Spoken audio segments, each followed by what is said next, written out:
Hello! Hi guys! Good to see all of you. But camera angle is perfect. Yeah, cameraman is saying the angle is not perfect. The angle is perfect. The left angle is better than the right angle. So if you carefully observe, the left angle looks slightly better. The hair falls perfectly out there. These are the little things that we've come to discuss. People out here are like, this is an international organization that is doing some international work on an international day. This is all true. But the real truth, the real reason why you're here, you already know it, and it's lovely seeing all of you, though I can't see any of you. These stupid scripts and that unpaid intern who wrote it are the ones to blame for the next 1.5 hours. Ladies and gentlemen, boys and girls, let me welcome you to a very special day. Today, the United Nations turns 75. An organization that started out with 51 countries as member states has now grown to 193. They provide foods to over 90 million people in about 75 countries.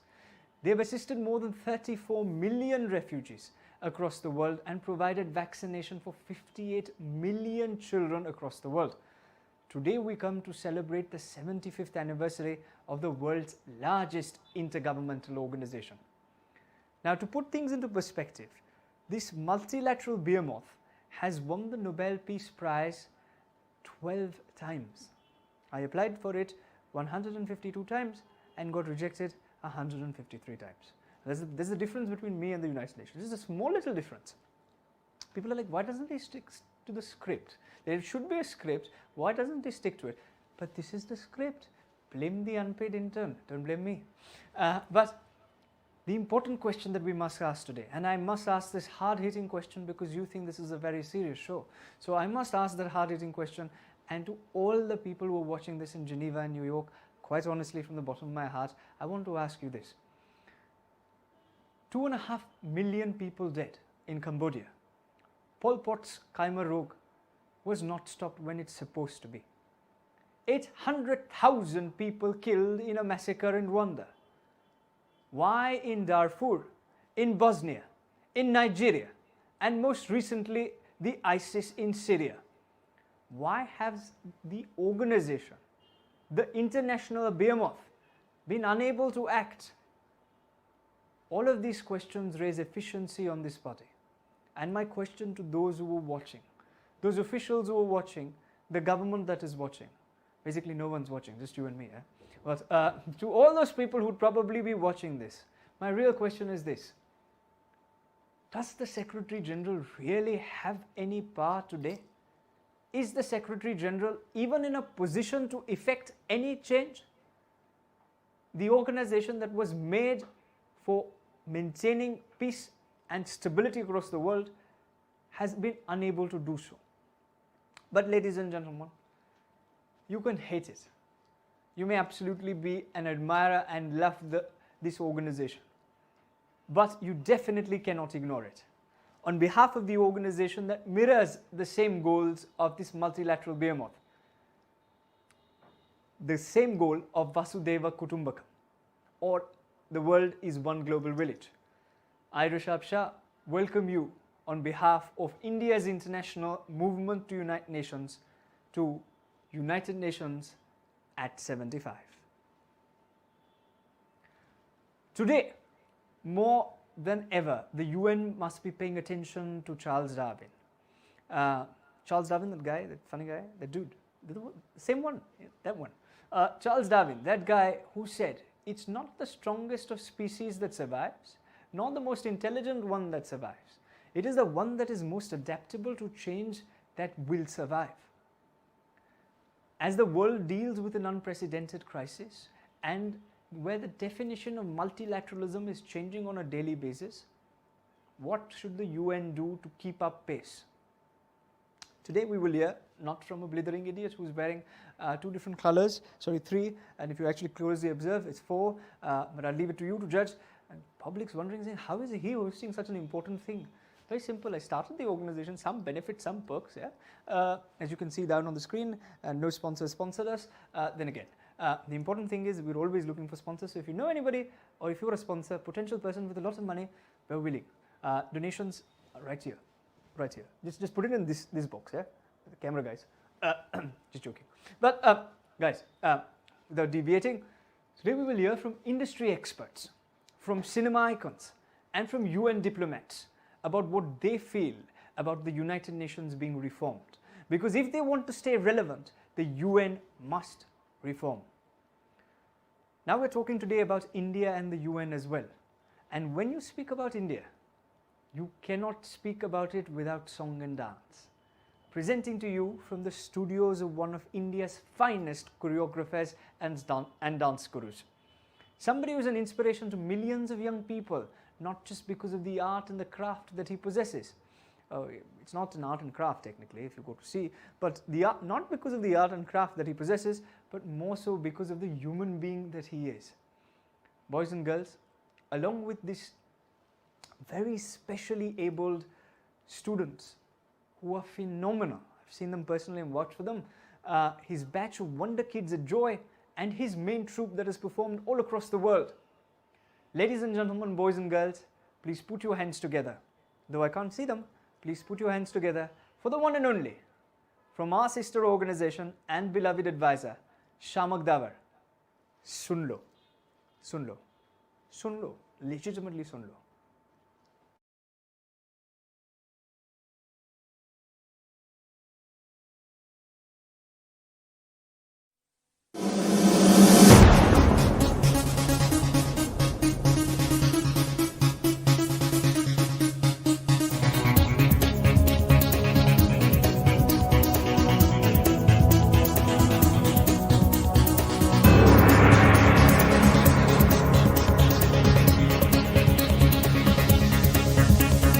चाहे कुछ भी हो जाए सबसे आगे निकलेंगे हम, चाहे हमको कोई रोके फिर भी रुकेंगे ना कभी हम।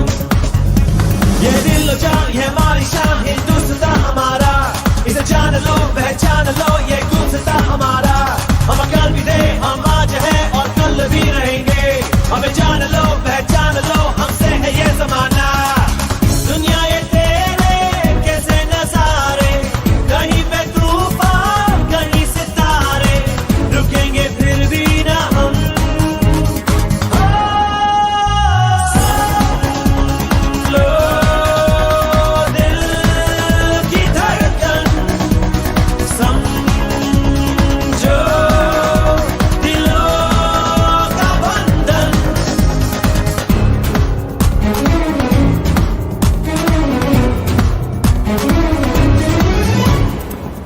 मंजिलें और भी, रास्ते और भी, साथ साथ हम चले, चलना ही जिंदगी।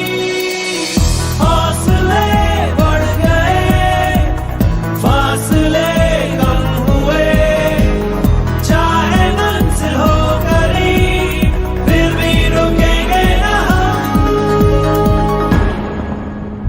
सुन लो दिल की धड़कन, समझो दिलों का बंधन। सुन लो देश की धड़कन, जान लो देश का बंधन। सुन लो देश की धड़कन।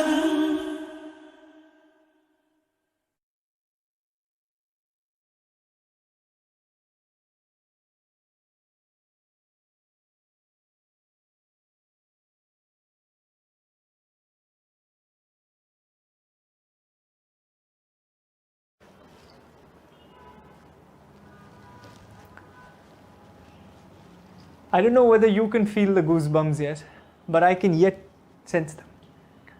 It's honestly these kind of performances that stand for what we do at the organization. The ability to break the word impossible into I am possible. It's these kind of performances that essentially not only give you and me goosebumps, but make us appreciate and understand the fact that when young people who are specially abled manage to put together something like that, I can only salute them and tell the ones who are watching on the other side that that same energy and that same enthusiasm hopefully rubs off on all of us. And this all starts with this one very special human being whom I must thank at this juncture. He's been a great mentor, guide and friend to the organization, and because of his energy and his enthusiasm, the world is today watching Sunlo. Honestly, Shiamak sir, you are an inspiration to all of us, and I must thank you from the bottom of my heart for not just being associated to I.I.M.U.N and being a human being whom we can always fall back on and always seek counsel on, but for doing the stellar work that you're doing with the Victory Arts Foundation. I think what you've just done and that piece that we just saw speaks volumes for the man that you are. Thank you from the bottom of my heart for doing this. And on behalf of the organization and all those viewers, please continue inspiring us through the wonderful work that you do, not just with Joy and with your main troupe, but more specifically with the Victory Arts Foundation. And as we take a moment to ponder over how young people who are specially abled broke the word impossible, I'm going to slip into a small short break. Not that we have too many sponsors or for that matter have any sponsor for this, but the idea is let us for a second ponder over the fact how impossible was broken up into I am possible. Thank you.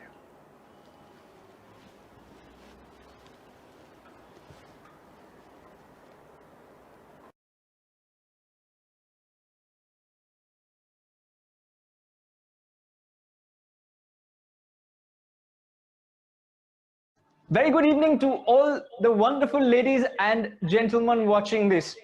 All the segments that have gone by have been wonderful, but if there has been one segment that I've been waiting for, it's this segment. You know, and the reason why I'm waiting for this segment is two reasons. One is there are thunderstorms that are taking place in the media today in India, but at the same point in time, I think there are a lot of thunderstorms taking place in Mumbai city. The second reason, Delhi, which was having perfectly great weather, is now a place that you can't step out. There is such bad air quality in Delhi that it's become impossible to step out. You, of course, understanding what I'm hinting at, it is the fact that climate change is a crisis that we must solve. Today, to discuss one of the most pressing issues of our time, I have two people whom I greatly revere and admire. One person who has served the UN for almost 10 to 15 years, and before that in various international organizations, and his work on climate crisis spans over 4 decades. The other person, of course, is a Bollywood superstar. So she doesn't need much of an introduction, but let me start with the good lady on the panel. She's an actor, a cause ambassador for One World initiative that we took, saying that, you know, 1 day is not enough.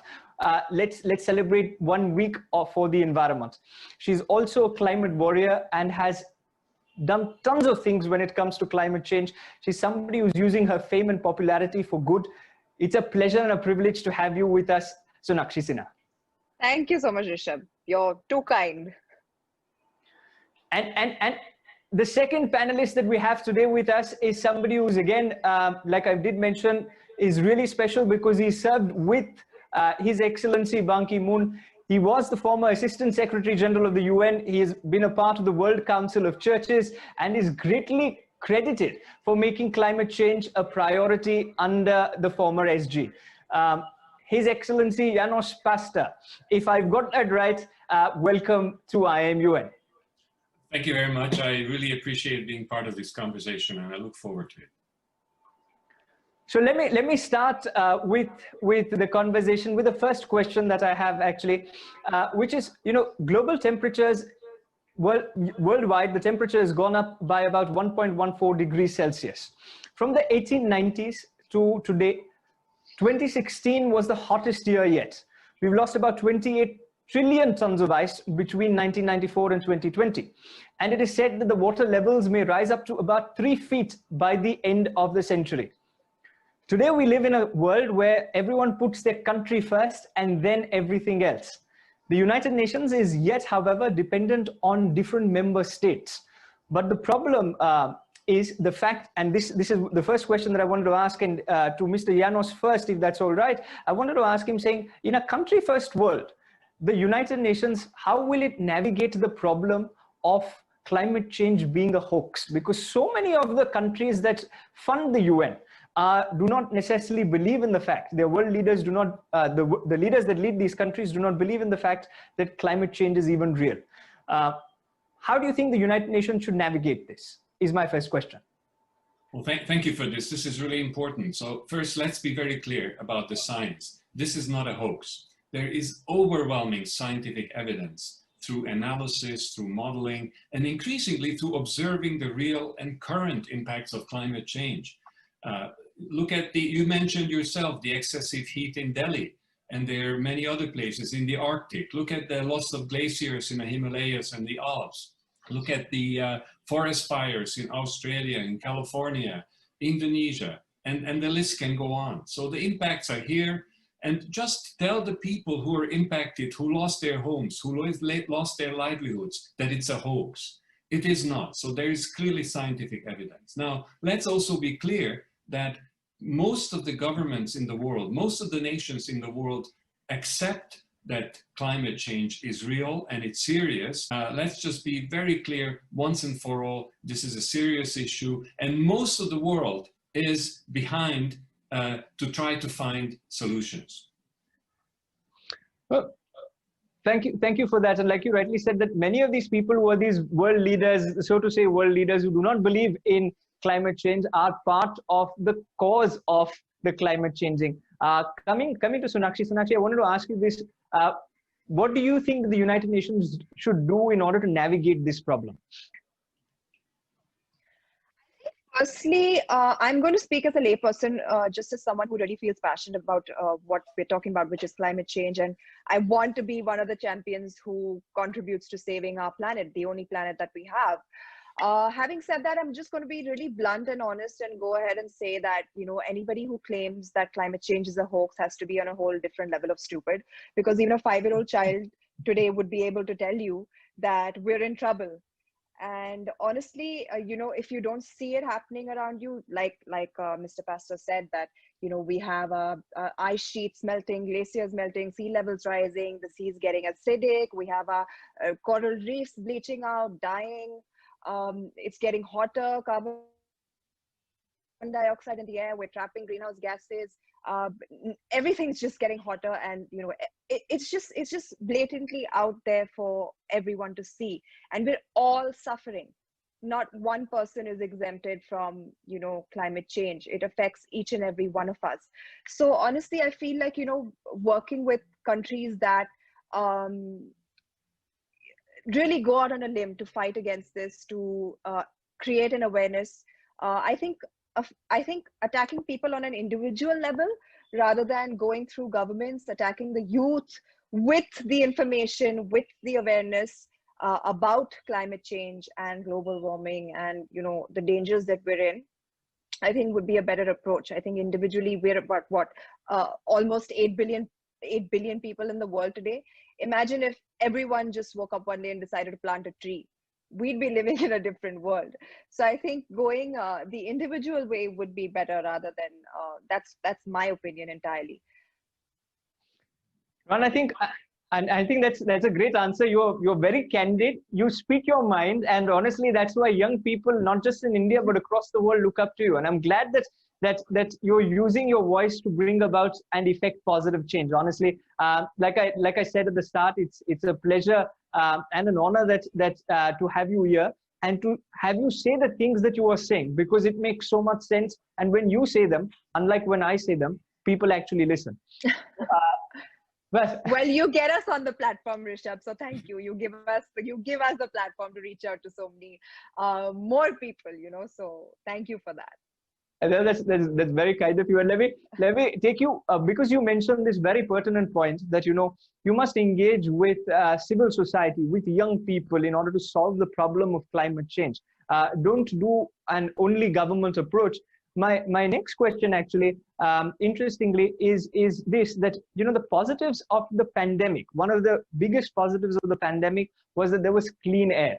7 million people approximately die due to air pollution. Now, during the lockdown, the air quality index in Delhi fell from 307 to 53. And now it's gone up back to 286 and even further. The problem is that at an individual level, people want to bring about change. But when 15.3 billion trees are felled across the world, the problem remains that what can individual efforts do what can individuals do in terms of their efforts when it comes to climate change as a whole? Because whether you see Chile or whether you see Trieste in Italy, there have been great positives during the pandemic, but the problem is that people as individuals can do only as much. The United Nations and international organizations do much more. Now, in such a scenario, my question to His Excellency Janos Pasztor is that what can people do at an individual level in order to tackle this problem? Okay, well, thank you. So first of all, I think let's leave His Excellency aside. Let's just, my name is Janos and just call me Janos. So that will be easier for our discussion. Secondly, I agree very much with what Sonakshi said earlier, that it's so important to have individual action. But at the same time, I think it's really important that at the end of the day, it's very difficult to get everybody, all the